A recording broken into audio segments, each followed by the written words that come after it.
Well, hey folks, Real Honesty with Jarmithlin. I'm Jarmithlin. It's Times of Wrestling to Piss Me Off, Redux Part 13. The original series is gone. I may have said that in a previous video, but it is gone. I got rid of the original that I did back in 2016 over the span of 2 weeks. 21 parts in 2 weeks. That's when I was on Ustream, and I could crank out videos a lot faster and everything because it was easy to just upload them. Thankfully, this new series is doing so much better.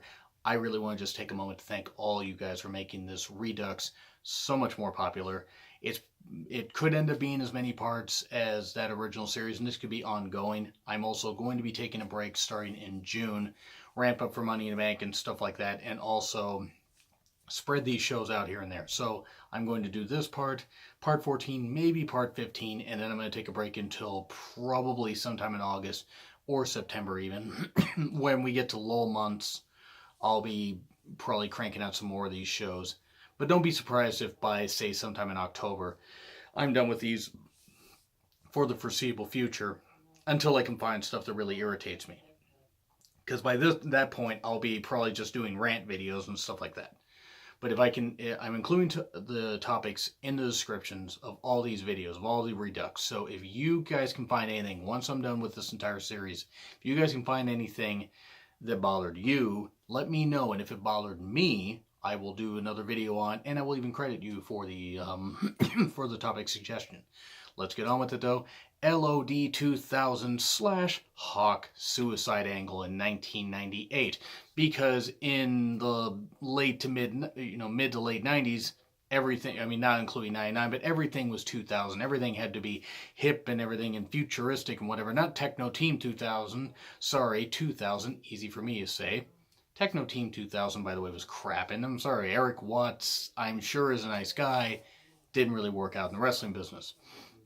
But L.O.D 2000 was just a way to reinvent the Legion of Doom. I mean, I believe they had a match. They had a match against the New Age Outlaws, which I'll be covering here in just a little bit. Not the match, but the New Age Outlaws. At Royal Rumble 98, I want to say they were part of the February pay-per-view, and then suddenly they debuted a whole brand new look, and Sunny is their manager. Not the first time Sunny's been between two guys on camera, I'm sure. The whore that she is. And yeah, I'm going to say that about Sunny.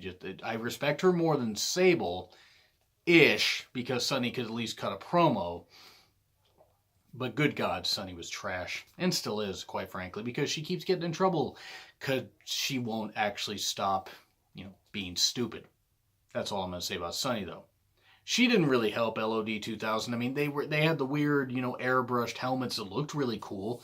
But it didn't look like they could see where they were going to the ring. It was like weird motorcycle helmets. And they got new gear, new spikes, new kind of stuff, new attitude. And of course, Sunny was there. But also, Draws was brought in to be an alternate, because Hawk was having his issues, his unfortunate, issues that ended up plaguing his life, and even after he got clean, his demons got a hold of him and wouldn't let go, and it's terrible, terrible. Hawk passed away at the age of 45, 46, I want to say. WWE did a piece, about the Road Warriors, about them being a tag team, how they were such a great tag team and everything, and terrible about how Hawk passed away. But just L.O.D 2000, it was so short-lived. I mean, they had this big, amp up and everything, and then boom. I think they won a Battle Royal at WrestleMania 14, and that was about the highlight of what they did. But then Hawk would, they was going right into the suicide angle thing. Jeez.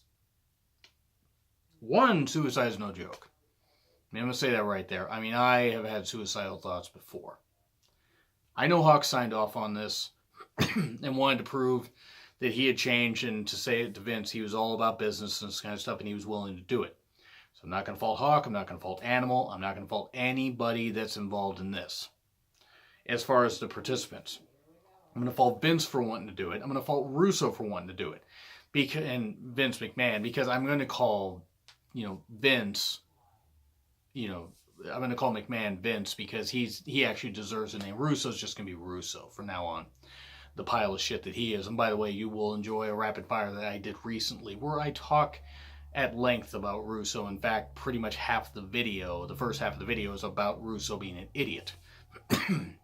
And just, You guys will remember it. I want to say it was right after Survivor Series 98. And they had this whole thing where you had draws. He was going to be the L.O.D. alternate because Hawk had, been playing up his whole thing about like being messed up and joining the oddies, playing around with the oddies and this kind of stuff, and that not working because he was totally out of it. To me, it was tasteless TV. Again, Hawk signed off on it okay. It was really too close to home for them, I would imagine, because of how messed up Hawk was. At least he got better. It's a shame he passed away when he did, but he did die with a clean bill of health. Good for him. Really good for him. But this suicide angle was crap. And it's especially bad given what would really happen with Owen Hart at Over the Edge just like 6 months later. And that was an accident. I want to say that right here. I'm not going to blame anybody for it. I will say that doing it was ill-advised and that anybody that thought it was a good idea should have been slapped. But I'm not going to blame anybody for Owen's death. I'm not going to blame Russo. Much as I don't like Russo. I don't believe he would be that malicious. But the whole Hawk suicide angle, animals at the bottom of the Titantron and everything and trying to, stop Hawk and everything, don't jump, don't fall, this kind of stuff. And Draws goes up there. And the announcers don't do the best job of selling it, by the way. Shaka, I think Michael Cole was on there. Which was more, I think Michael Cole was calling Raw at this point. Or if he was calling some segments. But anyway, do this whole thing where it's like, Draws is trying to save him, but he grabs him by his shirt and shoves him. And you could see him shove him. Like, they couldn't play that whole damn thing off any worse if they did. It was embarrassing, and which was weird because you had Animal and Draws still on TV for a few months, and then Animal left the company soon after, and then you just had Draws, and you had Draws and Prince Albert team up. Prince Albert in a can, you better let him out. That's the joke. Unfortunately what happened to Draws, by the way, being paralyzed in a ring and just terrible what happened to him. And it's terrible that D'Lo got blamed for that when accidents happen. D'Lo did not mean to hurt Draws. He wouldn't have hurt Draws. He's not that kind of guy. You can just tell by looking at D'Lo. And you can tell when somebody maliciously tries to do something. But no, any leaked footage of that kind of stuff with Draws, it's unfortunate. But anyway, the whole thing with the Hawk suicide angle, that was tasteless. That was tasteless TV. 100% tasteless. Hurt me to watch it. I just didn't understand the point. I just didn't understand the point as to why they did this. It made Legion of Doom, Road Warriors seem like a joke. A goddamn joke. And I quite frankly hated it. I hated it. Now I'm going to move on to the New Age Outlaws in 2014. New Age Outlaws Wrestling in 2014. Actually being tag team champions for a brief spell in 2014. Beating Goldust and Stardust, I want to say, on the Royal Rumble kickoff or something like that. And then they were champions till just after Elimination Chamber, and then I want to say put over the Usos. No one wanted Billy Gunn was in great shape. No one wanted to see Road Dogg still wrestle, because he really couldn't. He couldn't wrestle in his prime. He sure as fuck wrestles like he books, like shit. And Road Dogg deserves the heckling that he gets. I'm not saying he deserves to be told to, get injured or die. But he deserves to have his booking heckled. And since he's apparently a head writer or a head booker or something of SmackDown in a high position of power, the fact that he keeps screwing up shows that he doesn't know what the fuck he's doing. And they probably should get rid of Road Dogg, which, by the way, Chode Dog is the new hashtag I'm coming up with. Or I've come up with for SmackDown. Whenever a stupid decision happens, I'm just going to say, oh, look, Chode Dog's at it again. Again, I don't hate him as a person, but the job he's doing, he sucks at it. He's absolutely terrible at it. But watching the New Age Outlaws wrestle, they weren't even that good of a team in their prime. They were catchphrases. Billy Gunn could work pretty damn well. Billy Gunn was better working as tag teams than he was as a single. And that's not to say he wasn't a tremendous wrestler, but he worked better in tag teams.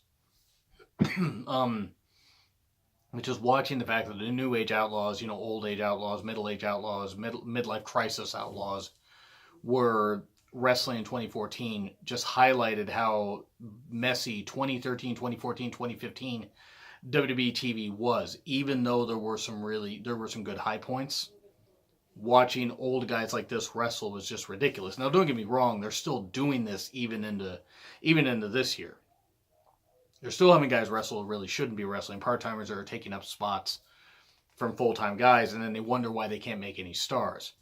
This didn't do any good for Goldust and Stardust, even though they were just supposed to be a short-term tag. You know, they were just supposed to have a short-term tag title reign anyway.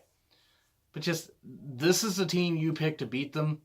It was pretty fucking shit. And then they wrestled again on, I want to say it was the following Royal Rumble. They wrestled, 2015, they wrestled the Ascension on the pre-show. After the Ascension had basically been buried by the New Age Outlaws, by what was left of the NWO, and by the APA. Big shock. JBL bullying somebody that's a younger talent, not soaping himself up in the showers and everything and stuff like that. Good job there, JBL. You aren't creepy at all.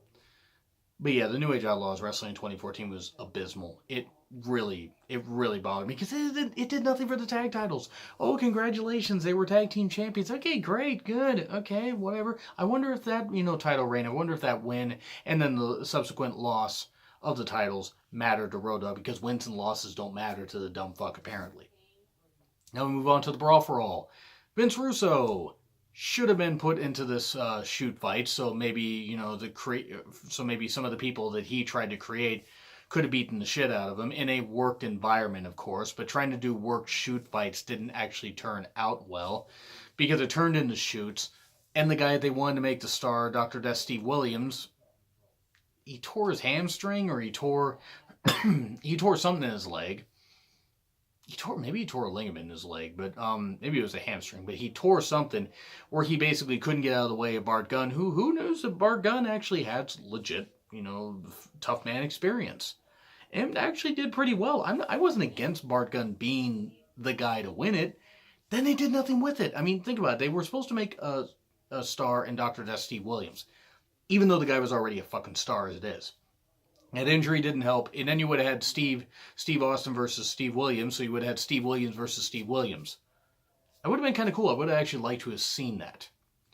But yeah, Dr. Death Steve Williams didn't win. It did have Bradshaw get his, freaking lights turned out, which I was hoping would have knocked some sense into him, the stupid motherfucker that he is. And I'm glad he's off WWE TV, because JBL was an abortion, as far as I'm concerned, especially with all the bullying stuff that he did that he apparently didn't do, but I'm not gonna get into that shit.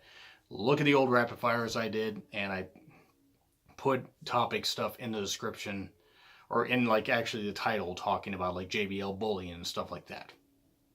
And that was last year, around the time where Morrow was having issues, or WWE was having issues with Morrow. Mainly Morrow was having issues with WWE because of Vince McMahon yelling in his ear and a whole bunch of stuff like that. But I'm not going to get into that. That's Morrow's business. That's just my take. But the Brawl for All was shit. Didn't help anybody. When they had Bart Gunn shockingly win it, instead of using him, he was off TV? I think he barely made any appearances, and he got knocked out by Butterbean in an actual boxing match. Knocked out twice in 35, 40 seconds, and that was it. I think he wrestled a little bit in Japan and stuff like that, but I don't believe he wrestled that much more after that. Which is a shame. I mean, I'm not saying Bart Gunn could have been world champion. By God, he shouldn't have been. But if, okay, you were going to make this star and this happened, well, why didn't you use the guy that actually won it? Even if he wasn't the guy that you wanted to win. Use it. And they just made the whole damn thing look like a joke. And Brawl for All, once again, one of Vince Russo's ideas. They should have put him in. Actually, they should have put all the competitors in the ring with him and had them beat the shit out of him. Sorry, just Vince Russo deserves to have a little comeuppance or whatever from the wrestlers and the people that he actually screwed over. And he screwed a lot of people over. Because he doesn't know what the fuck he's doing.